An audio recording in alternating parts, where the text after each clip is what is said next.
Hello, and today I thought I'd do a video on what I want to call neoliberalism today.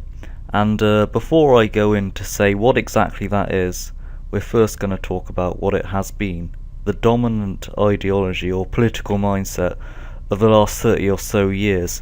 And it has been really the force that's been shaping our world for the last 30 or so years.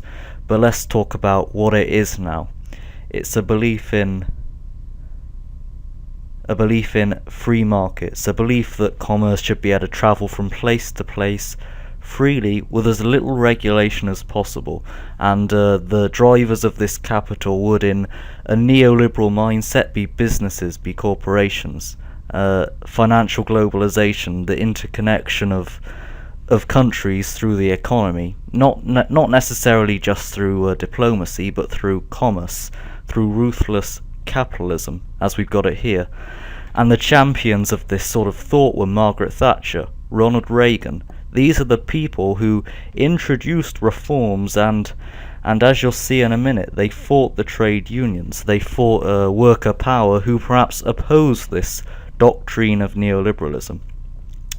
But they did much more than that, in that their changes, their sort of mindset or ideology, sort of expanded quite far beyond that on an international level by working with the IMF to actually force privatizations and deregulations across the globe. And as I said before, they did this using the IMF, the International Monetary Fund.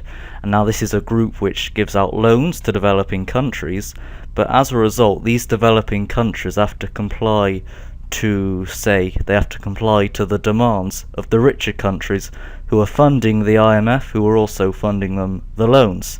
So they have to adopt the policies by the neoliberal politicians in power at the time, Margaret Thatcher, Ronald Reagan, and if they didn't comply, they face not receiving more loans, diplomatic isolation, and if it comes down to it, wars, invasions, or as we saw in South America, covert CIA operations. But here I think the scary thing is what they had to do. They had to privatize their state assets. They had no choice about this. They have to privatize their services, and also they have to give corporations more free rein in doing what they want to do, lowering taxes. And it was all about opening up their economies to Western companies. And this was really key to how the neoliberal project sort of worked and the arrangement it created. Corporations from the West were able to go into these poorer developing countries and exploit the cheaper labour there. And that was sort of central to the, as I mentioned before, the financial globalization of the world.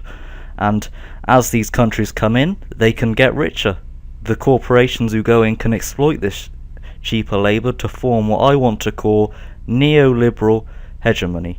The rich get richer, the poor get poorer. And now this is a central idea of the neoliberal project, the transfer of wealth from the poor to the rich. And I think this was also shown in the financial crisis of 2008 and then later in the Eurozone. Banks were given huge bailouts and the poor were unfortunately just given austerity programs. They were forced to cut down on their welfare schemes. Jobs were lost, but wages went down as well, so it just wasn't a good situation. But the question is, how can ordinary working people sort of stand up to this big project of financial globalization? And I like to think it's labour organisation and just saying enough is enough, which is a part of sort of standing up to that. The worker power as collectives instead of individuals, which would probably play a bigger role in solving that. But the question, I suppose, on the left would be gradual or revolutionary change, and I've just zoomed out here and you can probably see this big project that has been neoliberalism. So thanks. I hope you've learnt a bit today. This is sort of an interesting video I've done. Alright, bye.